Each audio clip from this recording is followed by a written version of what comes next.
Hello friends, hearty welcome. Today the topic of the class is ethics. During school days we have studied about good manners and bad manners. Teachers and parents always say, good boy, good girl. Do this, do that, don't do this, don't do that, etc. We know that who is a good student and who is a bad student. Actually, what is good and what is bad? Who decided that some habits are good and some habits are bad? Who brought the guidelines for good and bad manners? The answer is same to all the questions. It is the ethics that decides good and bad habits. Ethics decides good manners and bad manners. Ethics involves a discipline that examines good or bad practices within the context of a moral duty. Ethics are moral guidelines which govern good behavior. We got it from our parents and teachers. It may also receive as part of our culture, or maybe part of our religious beliefs, or it may be because of the values we follow in our personal life. Ethics constitutes desirable conduct in a particular set of social circumstances.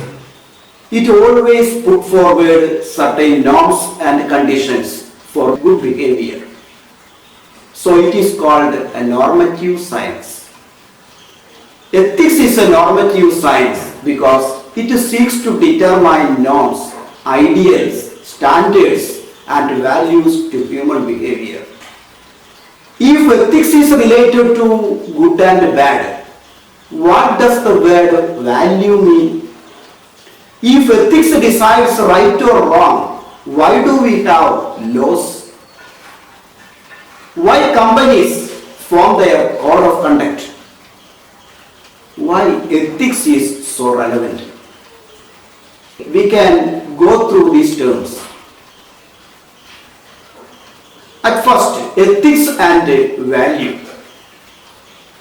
The word value is derived from the French word valoir, which means the worth, merit, usefulness, or importance of a thing.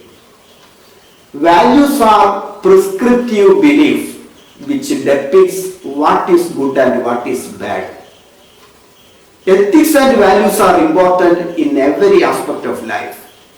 When we have to make a choice between two things, wherein ethics determines what is right, values determines what is important.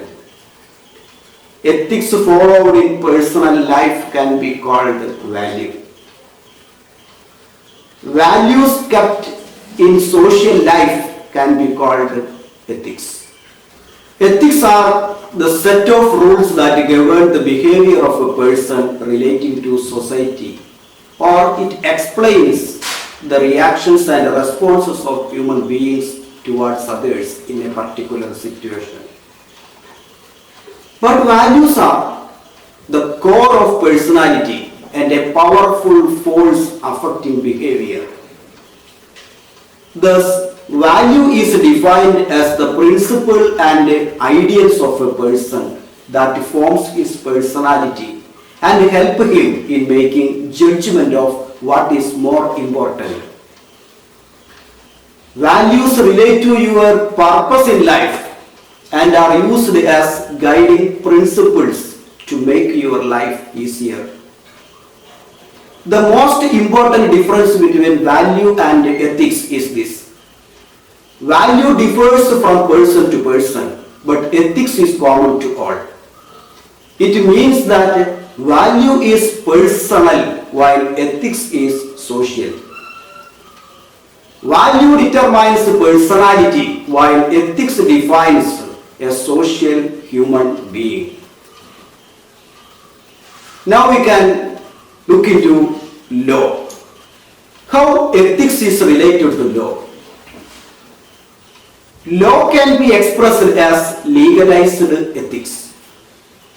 If everybody follow ethics, there should not have been the need of law.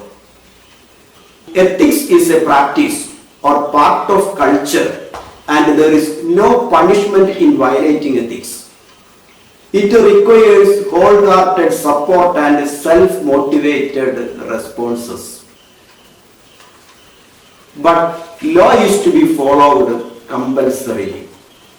Law is compelling you to be ethical. If anybody violates the law, it will be dealt by the judiciary and executive organs of the government. Ethics are about what is right and what is wrong. Law is about what is lawful and what is unlawful.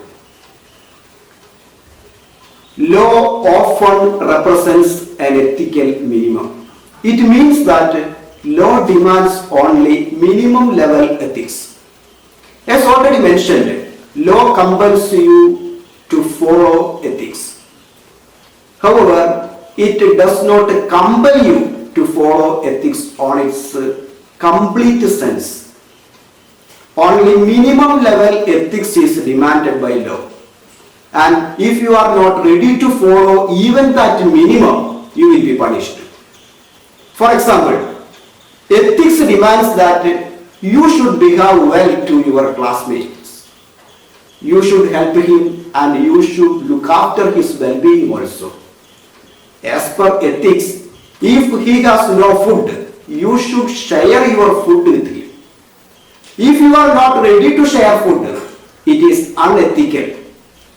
Even though it is against ethics, there is no punishment. But what you have done instead? You try to insult him because of his poverty and often misbehave to him. Ethics demands that you should help him, and if you are not interested, you should at least stop abusing. This is the minimum ethics expected from you. At this minimum point only law enters into. It is unlawful to behave badly to someone. Now it becomes against law and you will be punished for harassment. That means law begins only at the bottom level of ethics. Ethics is wider than law and it demands more worthy behavior. Ethics often represents a standard that exceeds the legal minimum. We are also familiar with the term code of conduct. It also explains the do's and don'ts. Now we can look at the relationship of ethics and code of conduct. Code of conduct is the formal statement that defines how you should behave to others as part of the organization or an association. Here the organization expects and requires employees to behave ethically. It is applicable to those people belong to the specified group only. Ethics is generally applicable to all people living in a region. Everyone is expected to follow ethics. Here, ethics has a wider platform. Now we can look at another aspect of ethics, that is ethical relativism. Do you think that ethics is applicable to the whole people in the world in the same sense and spirit? It is not so. What is right in one place may be wrong in another place. Because the only criterion for distinguishing right from wrong is the moral system of the society in which the act occurs. For example, abortion is condemned as immoral in Catholic Ireland, but is practiced as a morally neutral form of birth control in Japan. That means ethics is a relative term. It is related to the cultural and legal aspects of the country. This is known as ethical relativism. Why should we follow ethics? Do you believe that we all should follow ethics compulsorily? We expect that everyone should, but we cannot insist on it. Ethics is optional, and if it is followed by all, it is well and good. Still, many follow ethics. Why? We follow ethics either due to some ideology or due to some personal beliefs or because of our attitude or as part of our culture or for being part of our society, etc. Everyone may have his own reason to follow ethics. It always tries to set norms for conduct and behavior. We can have a look at some thoughts and ideologies behind ethics. These are known as theories of ethics or approaches of ethics. First theory, utilitarian theory.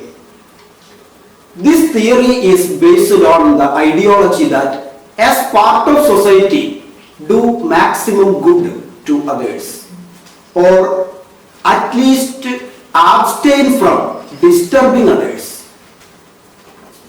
As per this theory, utility of a human being is determined on the basis of how much he is useful or harmful to society. Because of these thoughts, we cooperate with others, we respect others, we help others, and we do not create any problems to others. This is actually the ethics that we follow.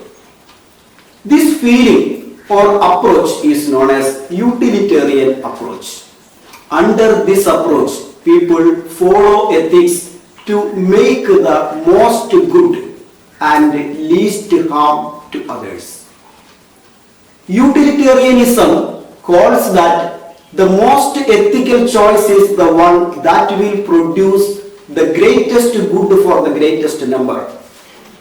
It is the only moral framework that can be used to justify military force or war. It is also the most common approach to moral reasoning and used in business in times of ethical dilemma. The term ethical dilemma will be discussed later in this class. The next approach, it is deontological approach. Here we believe that our ethics are the rights of others. The ideology behind this theory is this: we have duty to respect others, or people have the right to get respect. We respect our parents because we believe that parents have the right to be respected. We respect our teachers because we think that teachers have a right to be respected. We respect doctors and nurses because they are eligible and they have right to be respected. This theory tries to find out some dignity in others and believe that they have a right to get respected. Thus, it becomes our duty to do such a good habit. Deontological theories are moral theories that guide and assess our choices of what we ought to do. This theory explains our moral duties and obligations. Another approach is fairness or justice approach.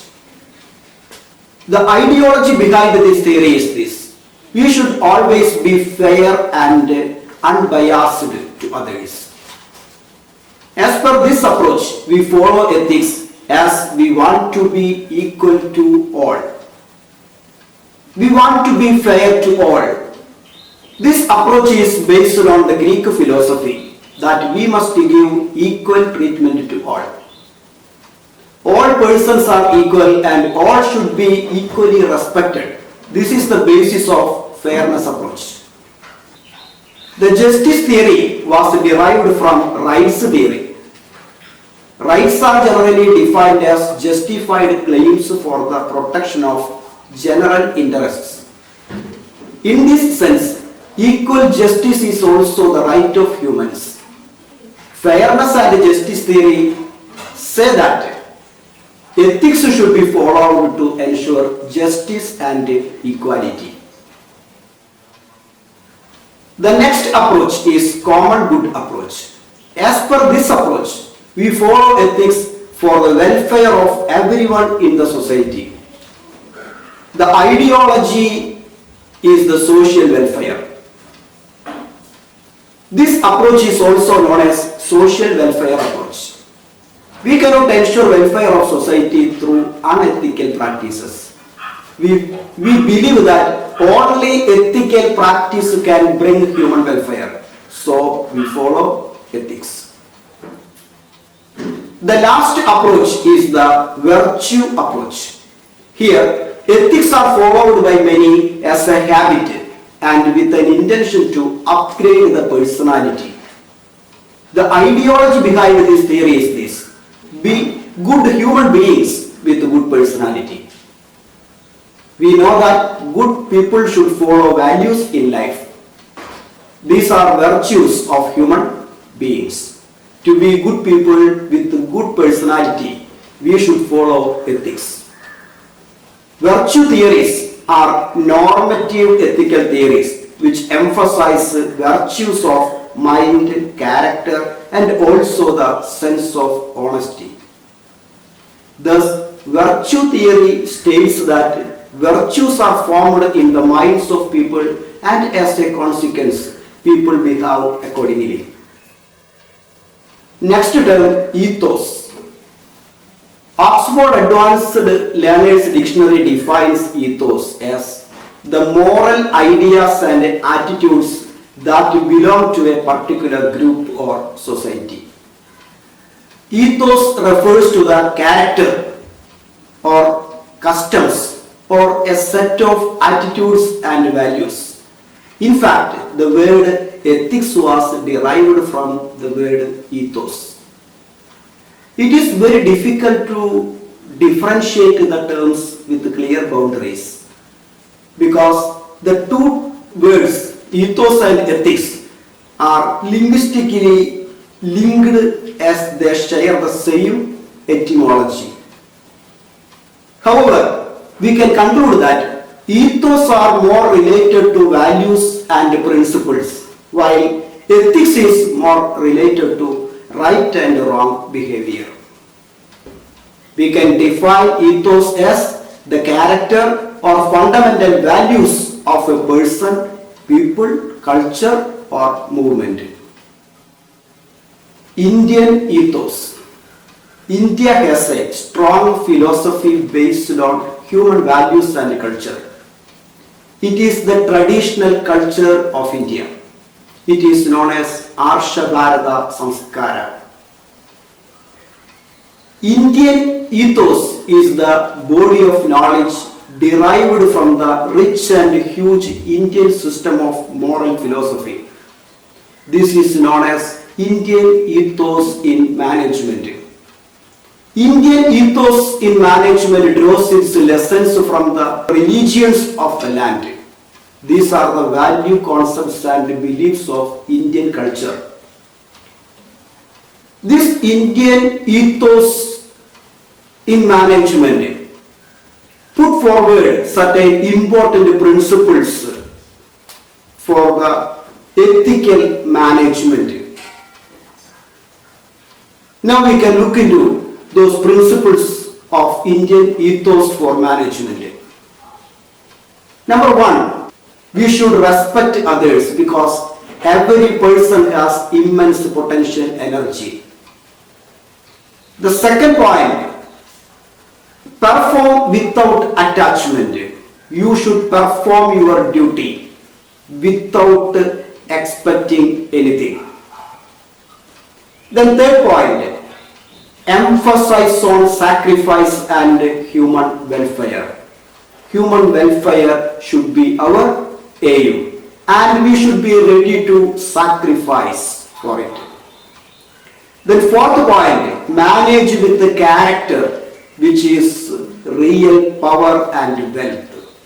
Indian ethos teaches the world that character is the real power and wealth.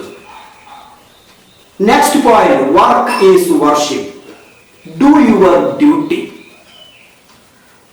You should respect your work and you should be able to worship your work. You should not sit idle. You should work always. The sixth point, assign tasks with merits, aptitude and skills of staff. You should know your staff and based on their qualities, aptitudes and skills, you should allow to work to them. Then they will do it properly and most efficiently. The seventh point, control emotion and abstention. A leader, a manager should not be emotional. He should have the ability to control his emotions. The eighth point, self-management, analysis and criticism. Indian ethos in management gives a very important advice to managers that managers should be self-critic. He should make self-analysis. He should be ready for self-criticism, self-appraisal. Then only he can improve. Ninth point, distribution of money for positive things. You may have money with you. This money you should spend only for positive things. You should not spend money for negative things. Indian ethos also advises in the 10th point, control your anger. Anger is a dangerous thing. The manager should be able to control anger. Then 11th point, avoid greed. Greed is a destructive mentality. It will destruct you and your beloveds. So you should avoid greed. The last point, be patient and perform your duties with devotion, humility and sincerity. Be humble and simple in your duties. Do your duties with devotion, humility and sincerity. Different views on ethics. Ethics and morals relate to right and wrong conduct. While they are sometimes used interchangeably, they are different. Ethics refer to rules provided by an external source. For example, code of conduct in the workplace, principles in religions, etc. Morals refer to an individual's own principles regarding right and wrong. Ethics are dependent on others for definition. They tend to be consistent within a certain context, but can vary between contexts. Morals are usually consistent, although can change if an individual's beliefs change. A person strictly following ethical principles may not have any morals at all. A moral person always chooses to follow a code of ethics as it has become part of his behavior. Based on the relevance of morality and ethics, different views have been formed. They are Unitarian view, separatist view and integrated view. Unitarian view argues that morality and ethics are related to business. Here both these terms are considered same to a great extent and parts of the business. The separatist view expresses that business should concentrate on profits and Ethics and morality do not form part of business. This view believes that both ethics and morality are different and separate from business. The integration view defines a new area called business ethics, where ethical behavior and business are integrated. This is where business ethics is formed.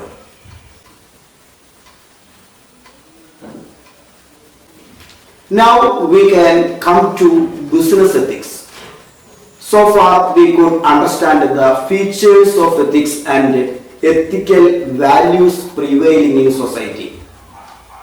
Obeying such ethical practices are considered the moral duty of everybody belongs to the society. This consists of certain do's and don'ts. Every profession or group frames certain do's and don'ts for its members. As per this, the members are given a standard in which they are supposed to behave. These standards are influenced by prevailing economic and social situation. Business, being a social organ, shall not be conducted in a way detrimental to the interests of society. Being part of society, the members of business also follow certain code of conduct. This can be termed as business ethics. Business as social establishment should follow certain ethical values and rules. These can be called business ethics. The term business ethics refers to the system of moral principles and rules of the conduct applied to the business. It applies to all aspects of business conduct and is to be followed by all persons and organizations. However, there is no unanimity of opinion as to what constitutes business ethics. There are no separate ethics of business, but every individual and organization in society should abide by certain moral orders. One special thing is to be mentioned here, that as business itself is dynamic and changes always flow, the code of conduct is also need to be periodically reviewed to suit the changing circumstances. Now we can look at some definitions of business ethics. Business ethics can be defined as the systematic body of ethical matters pertaining to the business or related persons and their activities. Another definition says that business ethics is the systematic handling of values in business and industry. Business is a group of people who are engaged in the production and distribution of goods and services. Therefore, the business ethics is to be followed by each and every person in the business process. There may be management people, there may be the employees and even the distribution people. It may be easy to follow ethics by one person or a group of persons consisting of 5 or 10 members, but it is not so easy to implement ethics in a business which involves large number of people. In every society there are 3 sources of business ethics: the religion, the culture and the law. First of all, the religion. Religion is considered the oldest source of ethical inspiration. These are considered the ethical base of majority of people in the world. It is believed that nearly 1 lakh religious groups are existing across the whole world with their own cultural and ethical practices and values. Every religion gives an expression of what is wrong and right in all walks of life, including business. However, all of them are in agreement on certain fundamental principles of ethics. The principle of reciprocity towards one's fellow beings is found in all the religions. Religions also preach the necessity for an orderly social system and emphasize upon social responsibility with an objective to contribute to the general welfare. With these fundamentals, every religion creates its own code of conduct. The second one, culture. Culture is the set of important understandings that members of a community share in common. It consists of a basic set of values, ideas, perceptions, preferences, concept of morality, code of conduct, etc., which creates distinctiveness among human groups. Culture differs from society to society. Moreover, culture is passed from generation to generations. Most of the cultural practices found in the world advise the generations to be committed towards certain values over and above one's individual self-interest. Every business should frame their ethics based on the culture of the country in which the business situates. It is well known that many Asian countries utilize bowing instead of shaking hands, but Japanese people bow in more situations. In Japan, people might bow to a deep 45-degree angle in business or professional environments. But in America, people usually shake hands in similar situations. Indian culture is saying namaste with a beautiful smile on face. Without considering these cultural practices, if a businessman in India welcomes his Indian customer with a 45-degree bow, it becomes awkward and sometimes even interpreted as insult. Culture encourages the members of the organization to give priority to organizational goals over and above their personal interests.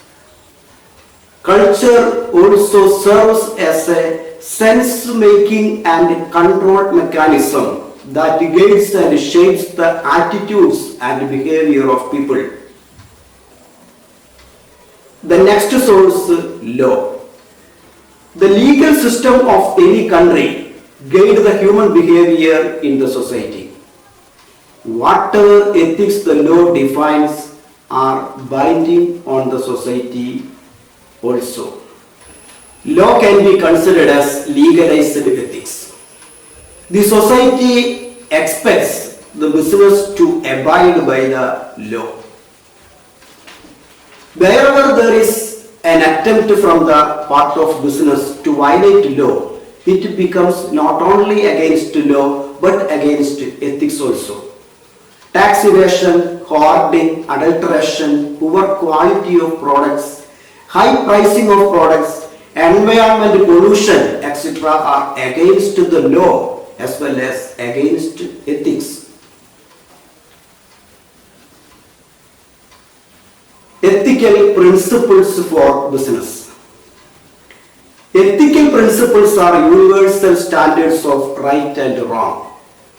These principles prescribe the kind of behavior an ethical company or person should engage in. Business people and business executives should remember that these principles are meant for them. They are the people who should practice the principles, and their principled life is the principle of their business. The first principle is honesty. Be honest in all communications and actions. Ethical business should be trustworthy. It should not deliberately mislead or deceive others by misrepresentations, overstatements, partial truths, selective omissions, or any other means. The second principle, integrity. The business should maintain personal integrity. Integrity refers to a wholeness of character demonstrated by consistency between thoughts, words, and actions. Ethical business should be principled, upright, and positive. It should not sacrifice principles for convenience and for the sake of profitability. Next principle, promise keeping. Keep promises and fulfill commitments. A business is worthy only when it makes every reasonable effort to fulfill the letter and spirit of its promises and commitments. It should never try to interpret agreements in an unreasonably technical or legalistic manner in order to rationalize non-compliance or create justifications for escaping from commitments. The next principle, loyalty. Be loyal within the framework of other ethical principles. Ethical business executives should demonstrate loyalty by safeguarding their ability to make independent professional judgments. Their decisions should always be for the growth and development of business. They should never use or disclose information learned in confidential way for their personal advantage. Next principle is fairness. Strive to be fair and just in all dealings. Business people should never make use of any kind of indecent means to gain or maintain any advantage. They should never take undue advantage of another's mistake or difficulties. Ethical executives must be committed to justice and should give equal justice and treatment to all individuals. They should be open-minded and willing to admit their mistakes wherever appropriate. Next principle, caring. To demonstrate compassion and a genuine concern for the well-being of others. Ethical executives should be caring, compassionate, benevolent, and kind towards all stakeholders of business. Whenever they take decisions, they should consider the financial and emotional consequences of their actions on all stakeholders. Next principle, respect others. Treat everyone with respect. Ethical executives should respect the human dignity, autonomy, privacy, rights, and interests of all those who have a stake in their decisions. They should be cautious and treat all people with equal respect and dignity regardless of sex, race, or national origin. Next point, law abiding. Obey the law. Every business should follow laws, rules, and regulations relating to its business activities. The next principle, commitment to excellence. Pursue excellence all the time in all things. Ethical executives must be excellent in performing their duties. They should be well aware of all environmental factors around and be prepared to increase their proficiency in all areas of responsibility. The next principle, leadership. Exemplify honor and ethics. Ethical executives should be conscious of their own responsibilities and opportunities of their position of leadership, and should be positive, ethical role models by their own conduct and character. Next principle, reputation and morale. Build and protect the company's good reputation and morale of its employees. It is the duty of business executives to create, maintain, and increase the reputation of the company. They should never engage into any actions which hurt the morale of employees. The next principle, accountability. Be accountable. Business should be accountable to its own people, such as management, employees, etc., and also to communities, customer, competitors, and to government. It should expect social audit every time and should be prepared for it.